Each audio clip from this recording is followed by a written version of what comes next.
Aleluia, glória a Deus. Feche seus olhos, vamos orar. Pai, nós agradecemos, ó Deus, pela provisão do Senhor sobre as nossas vidas, ó Deus. Sabemos que o Senhor nos dá a semente e aqui ela está plantada, ó Pai. Sabemos que o Senhor, ó Pai, nos provê, ó Deus, a semente e aqui ela está plantada como expressão de fé, ó Pai. Espírito Santo, abençoe, ó Deus, os dizimistas, abençoe os ofertantes da Tua casa, aqueles que acreditam, ó Deus, que o Senhor é um Pai bondoso, que o Senhor é um Pai misericordioso, que o Senhor é um Pai que acrescenta, ó Pai, a seus filhos. Pedimos, ó Deus, abra a janela dos céus, derrama bênçãos sem medidas, assim como diz a Tua palavra. Aquele, ó Deus, que precisa, ó Pai, de um socorro urgente, que ele, ó Pai, seja alcançado, ó Pai, ainda nessa noite. Aquele que precisa de um emprego, ó Pai, aquele que está procurando por um emprego, que ele possa, ó Pai, encontrar, que ele possa trabalhar, ó Deus, porque o trabalho dignifica o homem, ó Deus. Oh Deus, nós cremos e nós colocamos toda a nossa confiança em Ti. Tu és o nosso Deus. Tu és o nosso provedor, Tu és o nosso Senhor. No Teu nome, ó Jesus, nós oramos e agradecemos. Amém. Amém. Graça e paz a todos. Sempre muita alegria que a gente vem ministrar a palavra de Deus. Antes eu queria passar alguns avisos, né?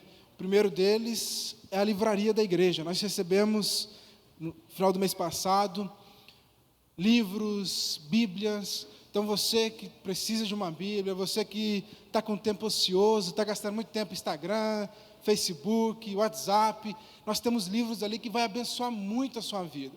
Aquele que lê, aquele que adquire conhecimento, ele tem capacidade para alcançar a sabedoria dos céus. Você precisa de conhecimento para Deus alcançar a sabedoria a ti, amém?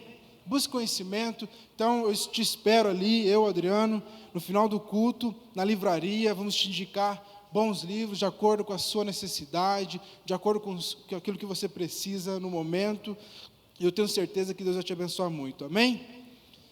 Quarta-feira que vem nós temos culto, né, o culto da vitória às 19h30, você é o nosso convidado para vir e ouvir a palavra de Deus, para ser edificado, com a palavra que abençoa o teu coração. E no final de semana, no sábado e domingo, nós vamos ter um encontro com Deus para adolescentes. Vou chamar aqui o Micael para dar mais detalhes desse evento. Nós temos um vídeo. Naldo, você apaga as luzes para a gente.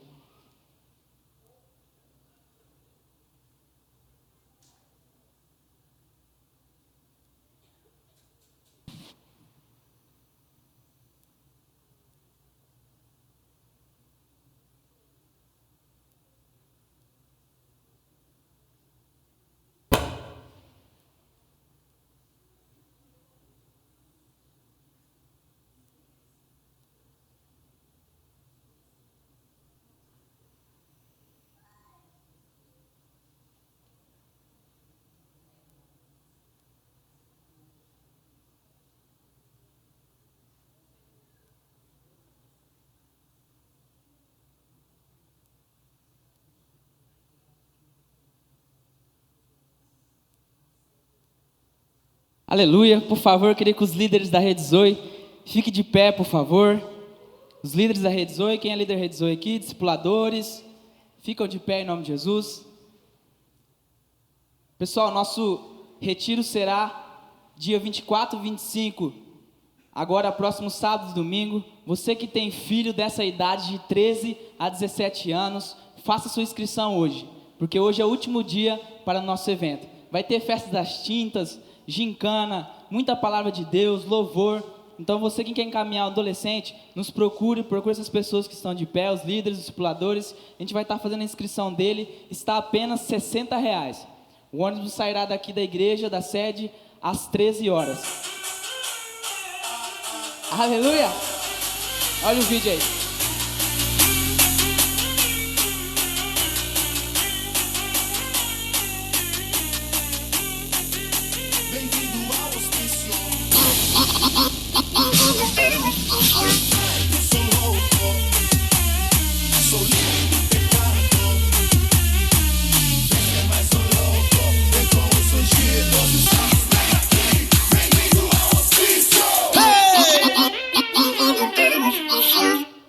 Aleluia, então não fique de fora, amém?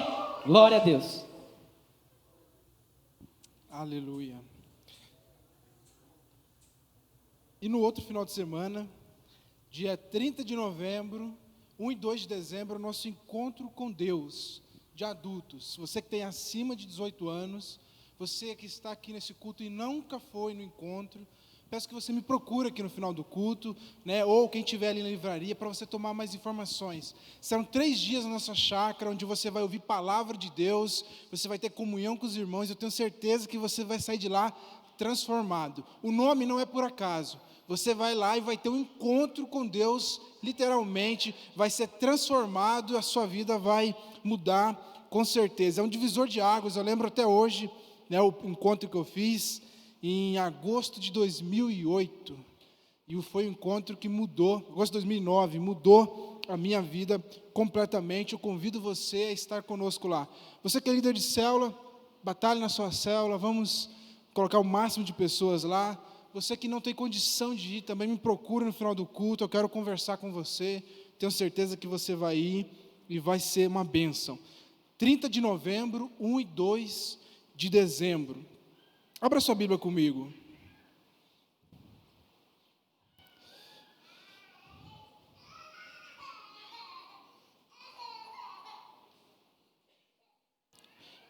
Segunda Coríntios capítulo 12. 2 Coríntios capítulo 12.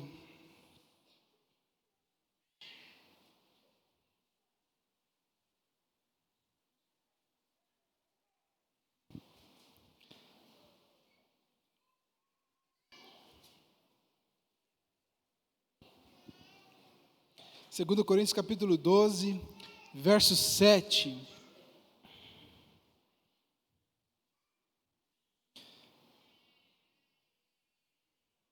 Nós nos propomos a falar, olhe para mim um pouquinho. Nós nos propomos a falar um pouquinho a respeito da palavra graça. Já pregamos 2 mensagens. A primeira em 2 Coríntios capítulo 8. Ali a Bíblia nos informa, nos apresenta, nos revela de que a generosidade, a alegria e todas as virtudes cristãs, elas nos são dadas gratuitamente por Deus. Graça, ela significa, é uma palavra que significa favor imerecido, mas também é uma palavra que significa poder divino agindo em minha vida, me levando a fazer e a andar segundo o padrão de Deus. Então, tudo é me dado de graça, pela graça. A graça é esse poder que age dentro da minha vida.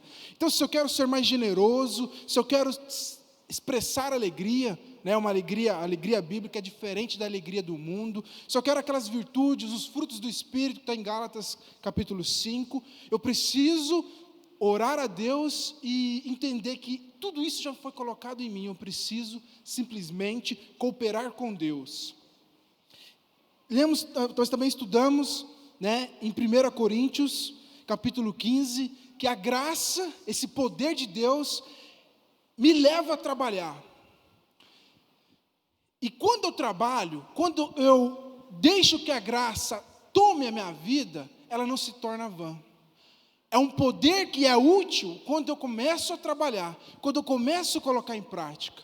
Então eu preciso começar a andar, eu preciso colocar o pé para fora do barco, para que esse poder não perca força, não seja ineficaz na minha vida. E esse texto aqui, que nós vamos ler hoje, é um texto que pode completar essa noção que nós temos a respeito dessa palavra tão importante, que é graça. A partir do verso 7, diz assim o apóstolo Paulo, 2 Coríntios, capítulo 12, verso 7. E para que não me exaltasse pelas excelências das revelações, foi-me dado um espinho na carne, a saber, o mensageiro de Satanás para me esbofetear, a fim de não me exaltar. Acerca do qual 3 vezes orei ao Senhor, para que se desviasse de mim. Verso 9, e disse-me, a minha graça te basta, porque o meu poder se aperfeiçoa na fraqueza. De boa vontade, pois, gloriarei nas minhas fraquezas, para que em mim habite o poder de Cristo. Pelo que sinto prazer nas fraquezas, nas injúrias, nas necessidades, nas perseguições, nas angústias, por amor de Cristo. porque quando estou fraco, então eu sou forte. Aleluia. Feche teus olhos. Pai querido e amado, que retenhamos essa palavra. Espírito Santo, fala conosco, fala com a tua igreja. Oh Deus, que saímos daqui edificados, alimentados pelo Senhor, que saímos aqui, ó Deus, supridos, ó Pai, para viver mais uma semana, supridos, ó Deus, para viver uma vida vitoriosa, uma vida, ó Pai, onde a tua força se manifesta nela, uma vida, ó Deus, onde podemos manifestar a glória e o poder do Senhor, ó Pai. Assim nós oramos e te pedimos no nome do Senhor Jesus Cristo. Amém. Amém? Esse é um texto muito curioso da palavra de Deus, porque ele é um texto meio obscuro. Muitos já tentaram decifrar, muitos já tentaram cravar o que significa quando o apóstolo Paulo fala que ele tinha um espinho na carne.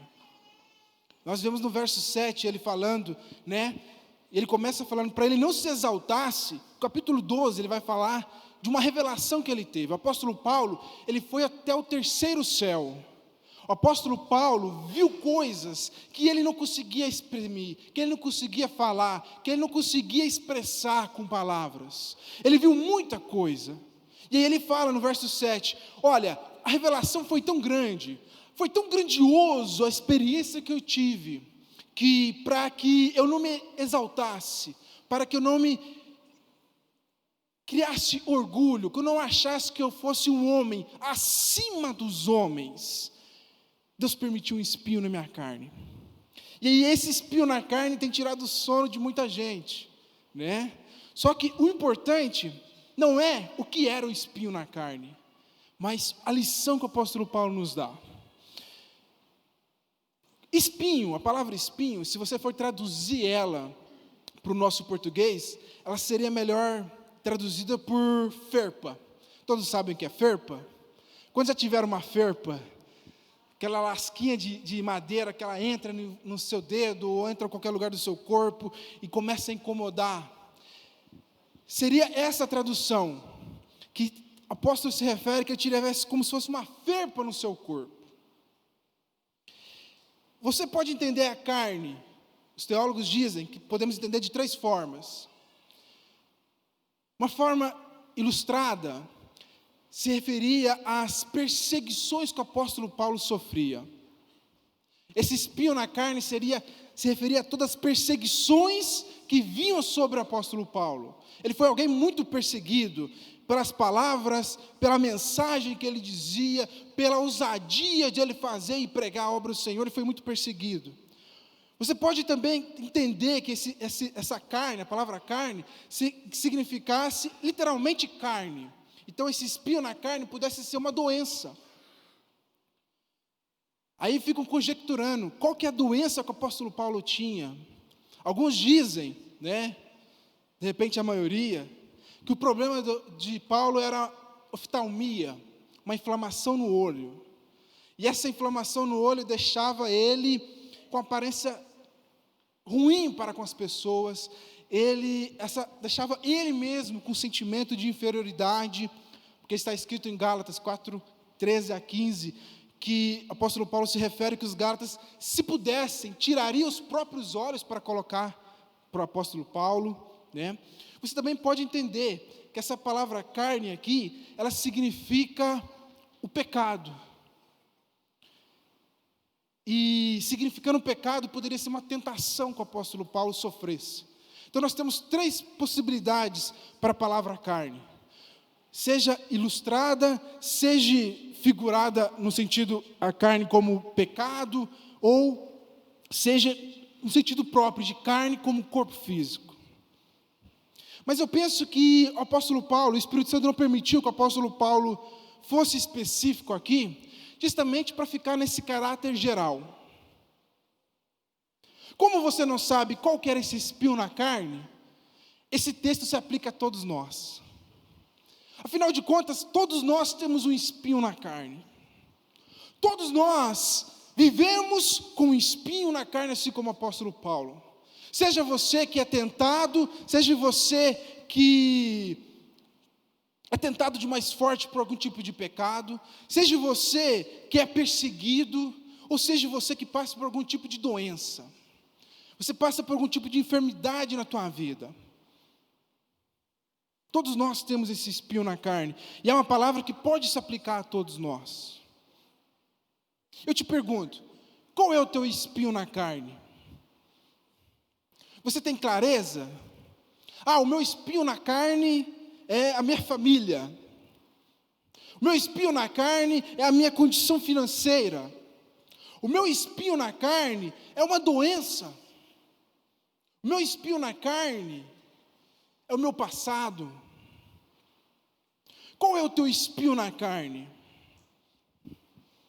Você precisa, há um tipo de pessoa que ela leva a vida muito sem autocrítica. Nós cristãos, nós precisamos de muita autocrítica. Mais do que criticar outros, nós precisamos criticar e olhar, analisar a nós mesmos. A autocrítica precisa ser sempre exercitada por nós todos os dias. E o apóstolo Paulo, ele diz, eu tenho um espinho na carne.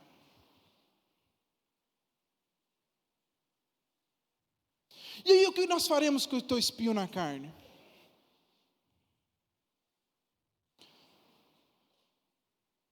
O mais indicado o apóstolo Paulo fez, e está no verso 8. Acerca do qual 3 vezes orei ao Senhor para que se desviasse de mim. Sabe o que o apóstolo Paulo diz quando ele fala que ele orou? Ele diz assim, eu confio que a oração pode mudar a situação em qual estou inserido. Por isso que a oração é a principal, a primeira ferramenta que nós cristãos precisamos tomar. Quando eu comecei a entender isso, alguns anos atrás, eu sentia muita dor de cabeça. Eu falei, se a oração tem que ser minha primeira ação, eu não vou tomar remédio mais. E parei de tomar remédio para dor de cabeça. Porque eu precisava viver. E às vezes a gente precisa fazer algumas coisas que fazem com que a Bíblia ganhe sentido na nossa própria vida. Qual sentido faz eu dizer, qual sentido faz eu ler que a oração precisa ser a minha primeira ação, se quando eu estou em qualquer dificuldade, ela não é a minha primeira ação. Seja no mais simples, que é tomar um remédio para uma dor de cabeça. Seja numa situação mais complexa, onde você precisa de um conselho. Quem é o teu primeiro conselheiro? Quem que é a primeira pessoa que você recorre quando você precisa de ouvir uma palavra de conselho, uma palavra de instrução? Se não for Deus, alguma coisa está errado na sua teologia. Alguma coisa estava errado na minha teologia. E eu parei e falei, não, o primeiro conselho precisa vir de Deus. E as pessoas confirmam ou não confirmam aquilo que eu ouvi de Deus. Mas eu preciso, em primeiro lugar, dobrar meu joelho e buscar em oração. O apóstolo Paulo diz, eu orei 3 vezes. Por que ele orou? Porque ele acreditava que aquele espinho na carne poderia ser removido por Deus. Você tem essa fé? Você pensou aí, qual que é o teu espinho na carne? Qual que é o teu espinho na carne? Você já orou a Deus, pediu para Deus? Ou primeiro, você acredita que Deus pode remover o teu espinho na carne? Se você acredita, a primeira ação é orar e pedir a Deus. Os crentes fazem isso, amém? Devemos que fazer isso, orar e pedir a Deus, acreditando que Ele pode mudar a nossa situação, Ele pode mudar aquele cenário, aquele quadro que está desenhado. Deus pode todas as coisas. E aí o verso 9 vem. O que Deus diz para Paulo? Diz não.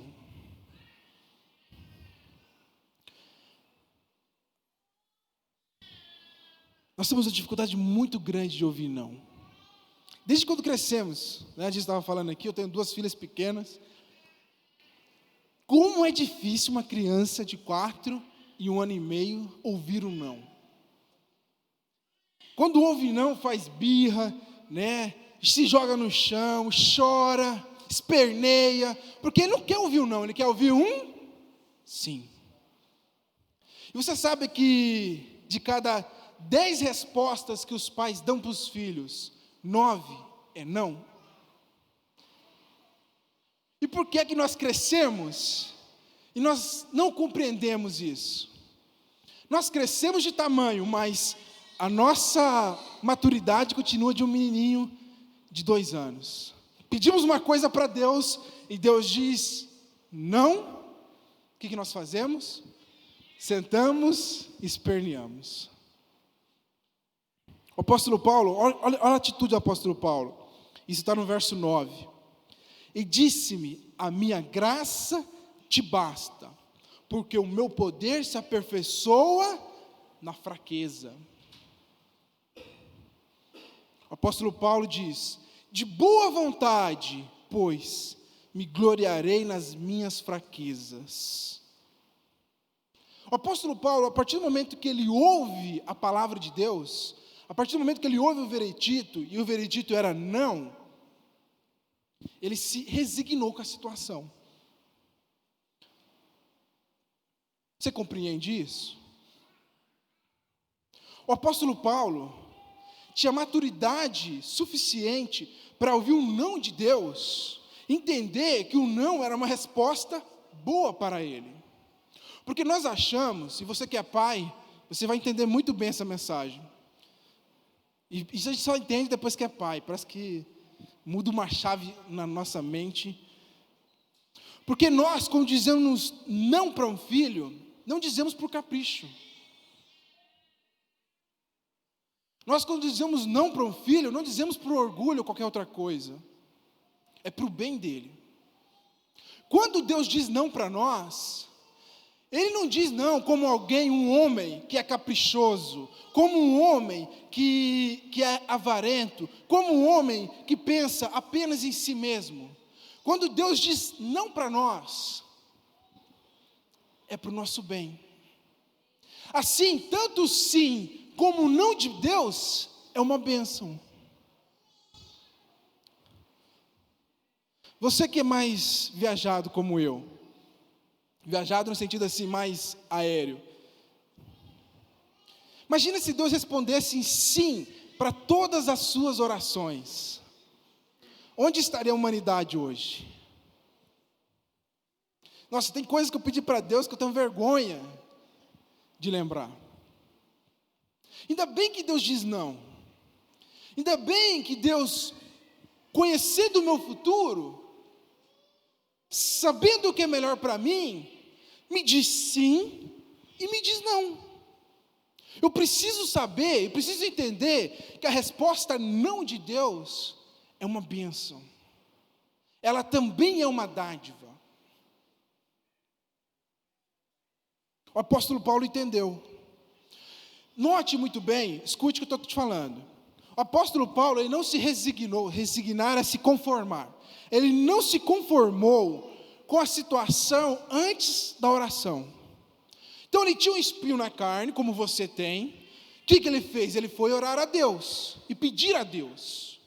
Ele se conforma com a resposta de Deus, não com o espinho na carne. Com o espinho da carne ele não se conforma. Ele se conforma que Deus disse que a graça dele bastaria, então ele confia e ele se resigna na resposta de Deus. E aí Deus diz, a minha graça te basta. Graça é poder de Deus agindo na minha vida. O que Deus está dizendo para Paulo? Paulo, o poder que eu coloco dentro de ti, o meu poder que age dentro da tua vida, ele é capaz de fazer você superar esse espinho que está na tua carne. Você entende? A minha graça te basta, quer dizer, é isso que Deus está falando para Paulo. Olha, o que eu coloquei dentro de você, a capacidade que você tem, você é capaz de suportar esse espinho na tua carne. Você é capaz de suportar o espinho da carne. A minha graça te basta, porque o meu poder se aperfeiçoa na fraqueza. De que fraqueza o apóstolo Paulo está falando?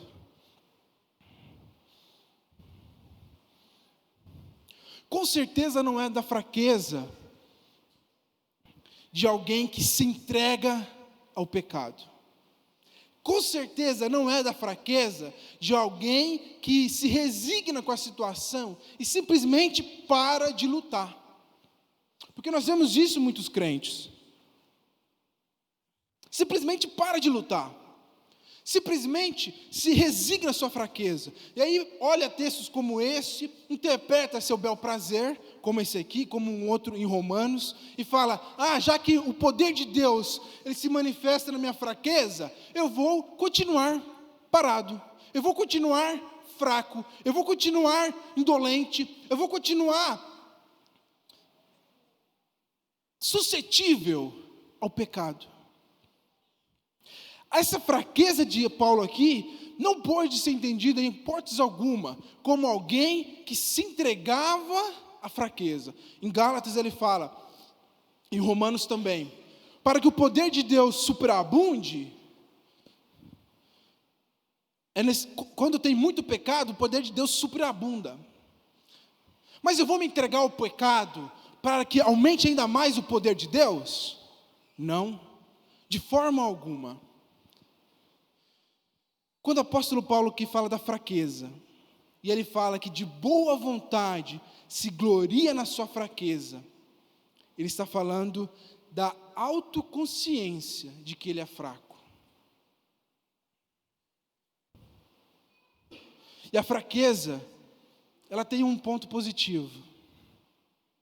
É nos mostrar que nós não somos Deus. É nos mostrar que nós somos pó e nós precisamos de Deus. Então quando ele fala aqui, que ele de boa vontade, ele se gloria na sua fraqueza, é ele dizendo exatamente isso. De que ele entende de que ele não é Deus e que ele precisa de um Deus. O primeiro requisito para a graça de Deus ser suficiente na sua vida é você não ser autossuficiente. Na autossuficiência não há espaço para a graça de Deus. Aquele que é autossuficiente, aquele que consegue todas as coisas, aquele que não se dobra àquilo que ele realmente é, ele não consegue ver o poder de Deus na vida dele. Porque se Deus manifesta o seu poder na vida dele, ele é capaz de dizer, foi eu mesmo pela minha força. Eu ouvi um pastor contando uma historinha. Uma pessoa estava no estacionamento procurando uma vaga. Aí, ele ora a Deus, Deus, abre uma vaga para mim. Aí, imediatamente ele termina de orar, um carro sai na frente dele. Ele fala, Deus, não preciso mais não, já encontrei uma aqui. Esse é aquele que é autossuficiente. Ele acha que ele pode alcançar as coisas independentemente do favor de Deus.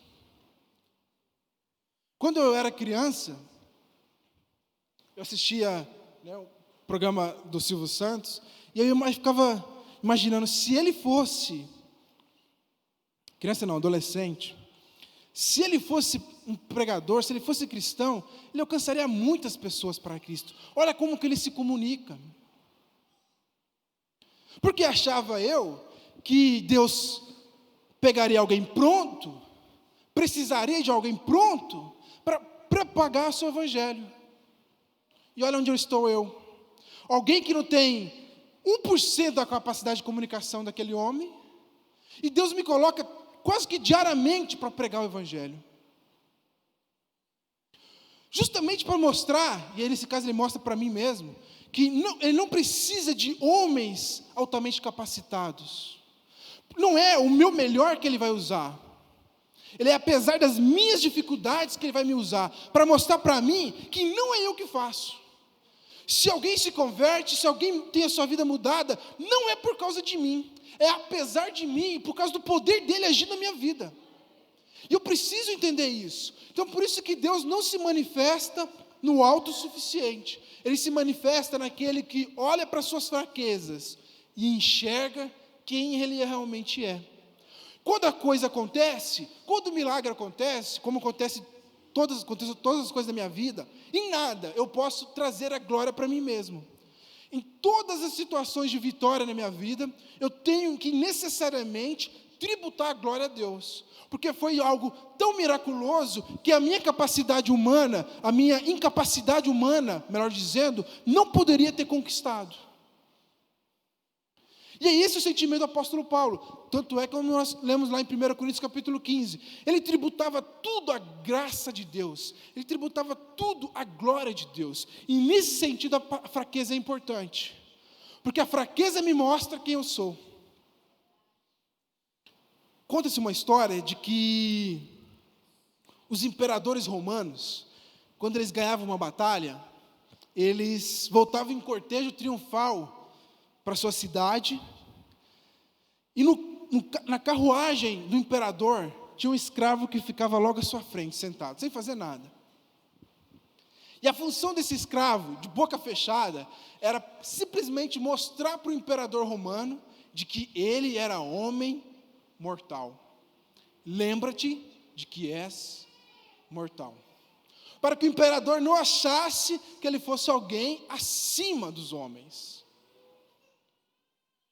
E a fraqueza, quando Deus permite a fraqueza na nossa vida, quando Deus permite o espinho na carne na tua vida, é justamente para te mostrar que você é um homem mortal.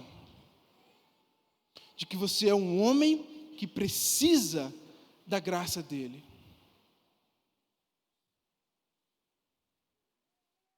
De boa vontade, pois, me gloriarei nas minhas fraquezas, para que em mim habite o poder de Deus. A fraqueza tem um outro poder também. Porque a fraqueza faz com que nós saiamos da nossa zona de conforto. A fraqueza faz com que nós nos desafiemos a nós mesmos, os nossos limites.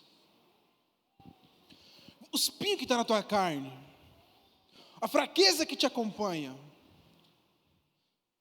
não necessariamente vai ser removida por Deus, assim como não foi removida na vida de Paulo.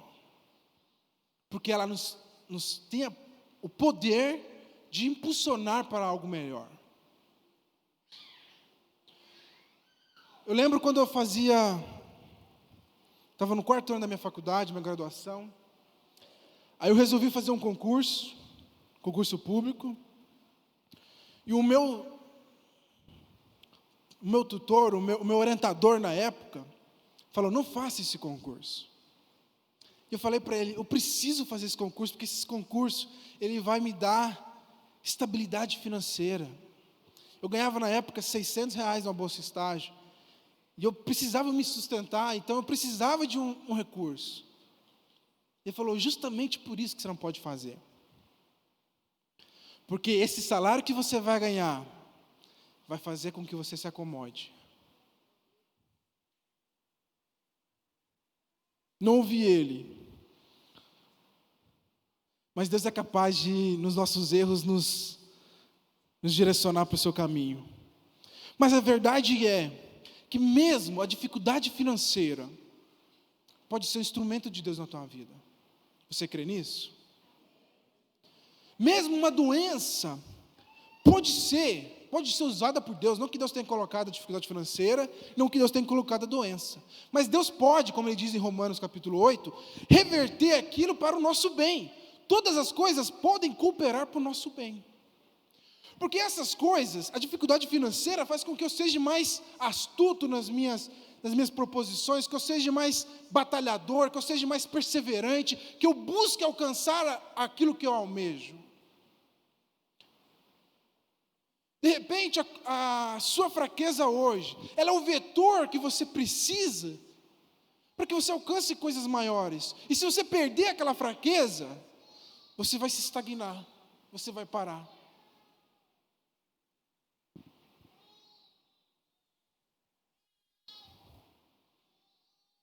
Não reclame quando Deus te dizer não. Eu tenho um outro exemplo. Eu lembro, eu fiz uma faculdade particular. No primeiro ano de faculdade, aquela oração de crente adolescente: Senhor, Não deixe eu envergonhado. Todos têm carro, todos têm moto, e eu vou à chuva para a faculdade. E eu clamava por alguma saída do Senhor, e o que Deus diz para mim? Não. Hoje eu tenho condição de olhar para trás e ver que bênção que foi na minha vida o não de Deus.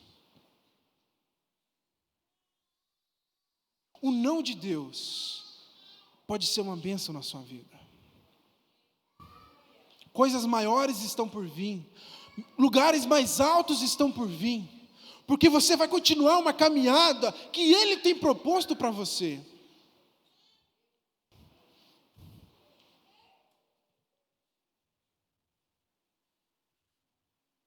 De boa vontade, pois me gloriarei nas minhas fraquezas, para que em mim habite o poder de Cristo. E ele diz no verso 10, pelo que sinto prazer nas minhas fraquezas. Isso aqui parece meio um paradoxo. O apóstolo não era masoquista, ele não sentia prazer pela dor em si. Mas olha o que ele diz: pelo que sinto prazer nas minhas fraquezas, nas injúrias, nas necessidades, nas perseguições, nas angústias, por amor de Cristo. E ele finaliza: porque estou fraco, quando estou fraco, é que sou forte. Na vida você pode passar por dois caminhos, na verdade por um caminho de duas formas. Alguns passam pela vida, por uma vida de dor e sofrimento, por uma vida de fraqueza, e simplesmente sofre. Sofre por quê? Porque ele não vê qualquer benefício daquele estado que ele está passando. Ele não vê qualquer benefício daquela situação que ele está passando. E quando você não vê o propósito no qual você está inserido, você vai sofrer. É como uma família, você, nossa igreja é jovem, você que já fez concurso, ou faz concurso, ou está estudando para o vestibular. A pessoa que está focada naquele objetivo, ele faz sacrifício. Ele abre mão de finais de semana, ele abre mão de passeios, ele abre mão de aproveitar a vida, porque ele tem em vista o estudo para alcançar um propósito.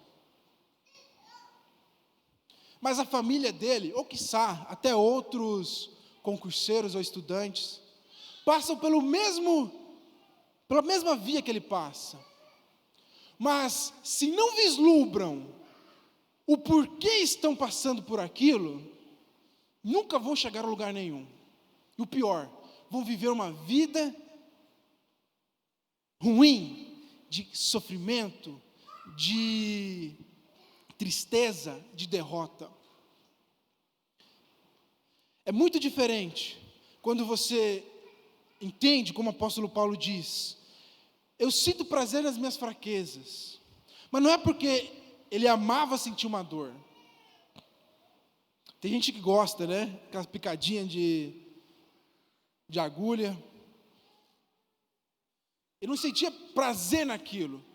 Ele sentia prazer em saber que aquilo que lhe faltava, naquilo que ele era fraco, naquilo que o espinho da carne lhe acometia, aquilo estava contribuindo para que algo grande acontecesse na vida dele.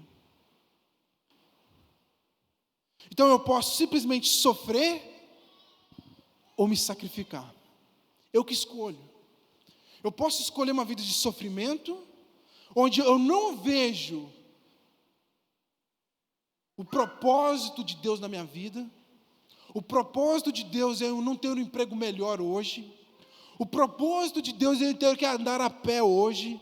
O propósito de Deus é eu ter que estudar mais um pouquinho hoje, sabendo que no futuro Ele me colocará em lugares mais altos. O apóstolo Paulo tinha isso muito claro. Ele diz: pelo que sinto prazer nas fraquezas. Sinto prazer em me ver fraco, em ver aquilo que eu não consigo, porque é ali que eu vejo que Deus vai me usar. Muitos líderes de célula, eles olham para si mesmo e se lamentam. Ah, se eu falasse melhor. Ah, se eu fosse mais simpático. Eu confesso que nessas duas, fiquei por algum tempo me martirizando. Oh Senhor, eu queria falar mais, eu queria falar melhor, eu queria que as pessoas entendessem o que eu falo, eu queria ser mais simpático. Nisso Deus não me mudou ainda. Eu queria ser mais simpático com as pessoas, porque assim minha célula cresceria. Porque se eu fosse mais simpático como fulano, como ciclano, minha célula cresceria. Até o dia que eu percebi, não. Se eu não sou o líder ideal, se na minha fraqueza eu não posso conquistar isso, vou dar espaço para que o poder de Deus se manifeste. Então, se eu sou fraco nessa área, eu fico feliz, porque, eu não consigo, glória a Deus, porque como eu não consigo, Deus mesmo vai fazer. Eu não consigo ser mais disciplinado, eu não consigo, qualquer situação da sua vida, Deus pode fazer por você. E é na sua fraqueza, quando você se contempla e fala, eu não posso, aí o poder fala, agora eu posso agir. E aí Deus vem e age. E foi assim todas as vezes na minha vida. Eu precisei de um choque de realidade, entender que é na minha fraqueza que o poder de Deus se faz. E aí quando naquilo que eu dominava, eu dava o meu melhor, o efeito era pífio, nulo.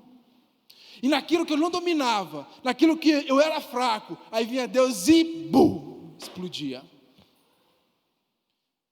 A partir do momento que eu pensei comigo mesmo, é melhor que eu me repute fraco em todas as coisas, porque aí é espaço para o poder de Deus vir fazer. E é fácil você se reputar como fraco, como pequeno. Mesmo nas coisas que eu sou bom, eu olho para a situação e diz, não sou suficiente, Deus. Eu sou pequeno, eu sou fraco, me ajude na minha fraqueza. E aí eu abro espaço para que Deus se manifeste. Um outro problema na fraqueza, que é virtude nas horas de Deus, é a gente condicionar a devoção a Deus a um estado futuro. Muitas vezes eu fiz uma oração, que eu confesso que é muito tola. Eu orava assim para Deus, não sei se vocês se identificam. Deus, quando eu tiver uma situação financeira melhor, eu vou ajudar mais os pobres. Eu vou ajudar os meus colegas, eu vou ajudar os meus vizinhos. Senhor, me livre de tal condição, que eu vou fazer mais pelo Senhor. Me livre dessa doença, que eu vou fazer mais pelo Senhor. Até o dia que eu encontrei comigo mesmo, e vi quão mercenário eu era. E quão estúpido eu era também. Porque é uma oração muito estúpida de se fazer. Quando melhorar a condição, aí eu vou fazer mais pelo Senhor. Quando esse espinho da carne sair, eu vou fazer mais pelo Senhor. Deus te chama, assim como Ele chamou a Josué, ser forte e corajoso. Ser forte e corajoso é o desejo de Deus para todos nós. Deus quer que você, diante do espinho na sua carne, você se mostre forte e corajoso. Que você, a despeito da sua fraqueza, você possa encará-la como pedra de propulsão, de impulsão, para que você possa alcançar grandes coisas para Deus. Não condicione uma devoção, não condicione mais diligência na obra de Deus quando as coisas estiverem boas. Porque apesar delas, que Deus vai fazer as coisas na sua vida. É apesar da nossa fraqueza, é apesar desse espinho na carne, que Deus vai fazer as coisas e vai mostrar a sua glória na nossa vida. A fraqueza é uma bênção, se você entende o propósito de Deus. O não de Deus é uma bênção, se você entende o propósito de Deus. E é na nossa fraqueza que a graça de Deus se manifesta. Feche seus olhos. Oh Pai querido e amado,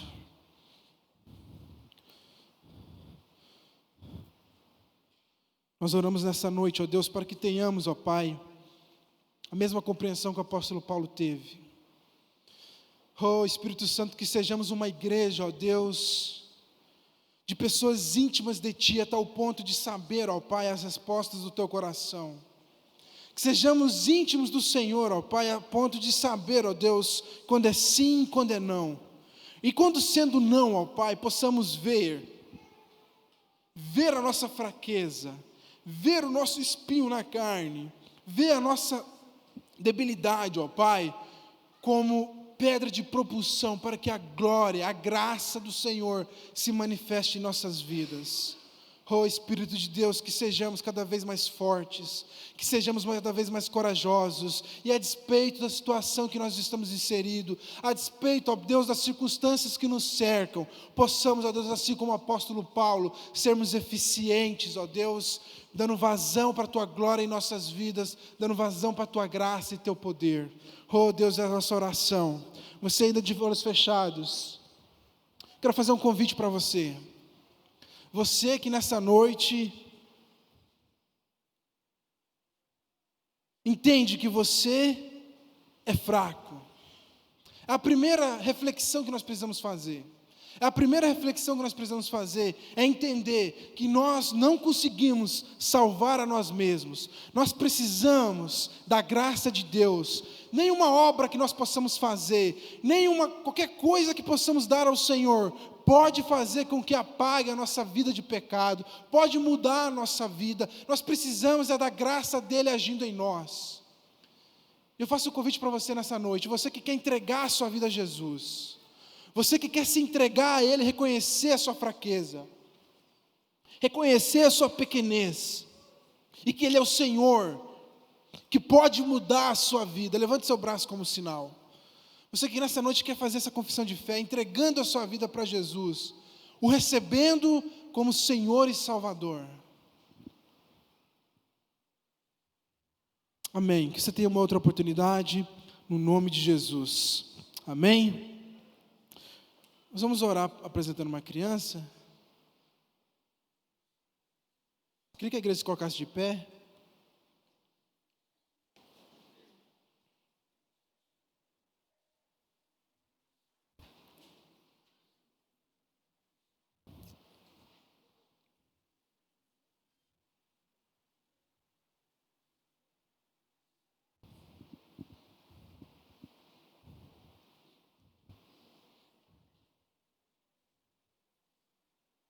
Quando sei que estou fraco, Deus me faz forte.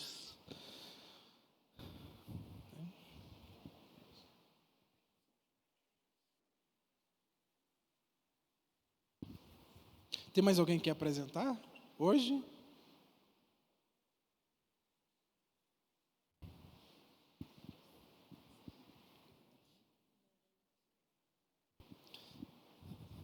Vamos orar aqui então pela vida do Elias, da Suelen, da pequena Lorena.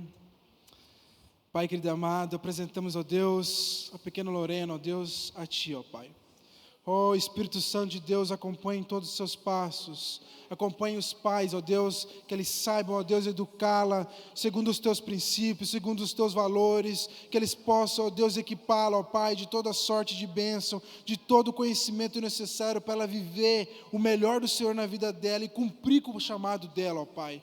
Ó Espírito Santo, haja sobre a vida deles, ó Pai. Sabemos que é uma grande responsabilidade sobre os pais, ó Deus, que eles saibam cuidar de Lorena, ó Pai, que ela possa, ó Deus, cumprir o propósito com o qual ela nasceu e ela veio a essa terra, ó Deus. Nós oramos pela vida dela, do alto da cabeça à planta dos pés. Nós abençoamos como igreja do Senhor, que ela seja próspera, que ela seja, ó Deus, feliz, que ela possa, ó Deus, ser alguém efetivo, alguém produtivo na tua casa, ó Pai, que ela possa manifestar a tua glória e ser expressão, ó Deus, da tua graça sobre todos nós. Nós oramos e nós abençoamos no nome do Senhor Jesus Cristo. Amém. Amém. Quer chamar as crianças aqui na frente? Nós vamos ter uma apresentação. A igreja pode se sentar.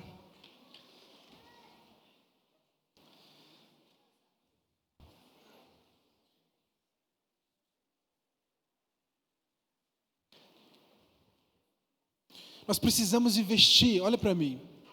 Nós precisamos investir nas crianças. Nós precisamos cuidar, nós precisamos investir. Você que é pai, você que é tio, você que é avô, quão difícil está hoje cuidar uma criança? Antes, quando eu olhava, para uma criança fazendo arte, quando eu olhava para uma criança não se comportando bem, o primeiro pensamento que vinha à minha cabeça era de julgamento.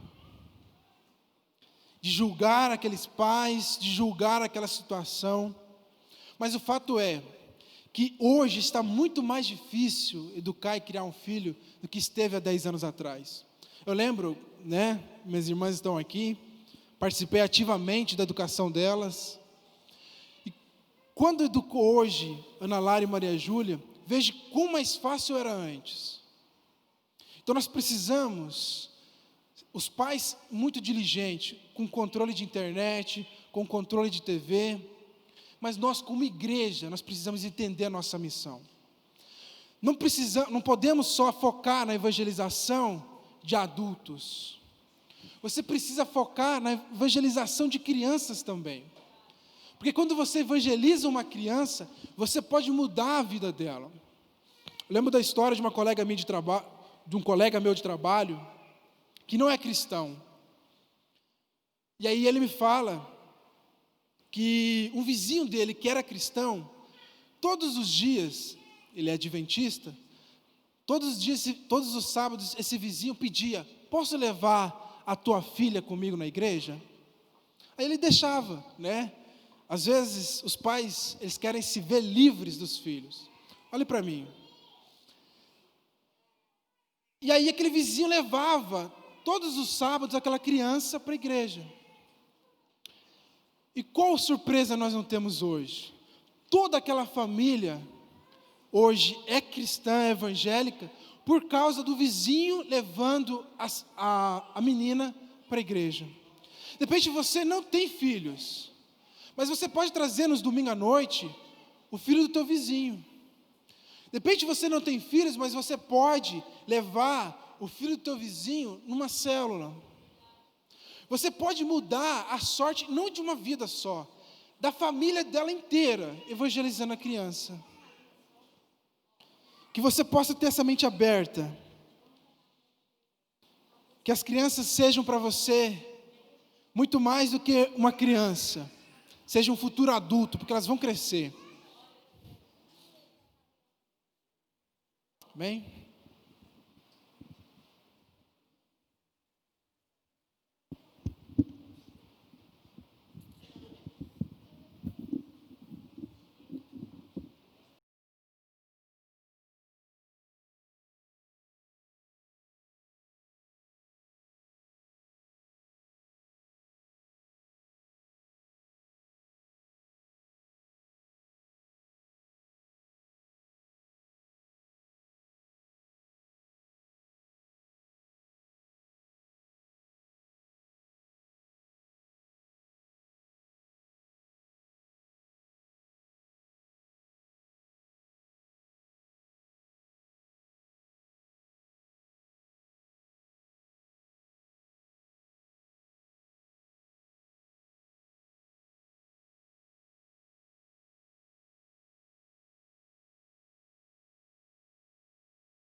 Aleluia. Coloque-se de pé. Vamos orar encerrando o culto.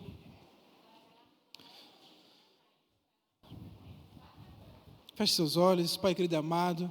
Te agradecemos, ó Deus, pela oportunidade de cultuar e adorar o Teu nome, pela oportunidade de ouvir a Tua palavra, Deus, e ser edificado por ela. Que tenhamos uma semana cheia da Tua glória, cheia da Tua presença, que possamos, ó Deus, buscar mais intimidade contigo, ó Pai, e estar contigo todos os dias, ó Pai, do levantar ao se deitar. O Senhor seja o nosso Senhor, ó Pai. Possamos sempre nos lembrar que o Senhor nos suporta, que o Senhor nos dá ajuda em meio às nossas fraquezas. Te agradecemos, ó Deus, no nome de Jesus. Amém. Amém. Cumprimente seu irmão com a graça e a paz do Senhor Jesus Cristo. Vá viver a melhor semana da tua vida, no nome de Jesus.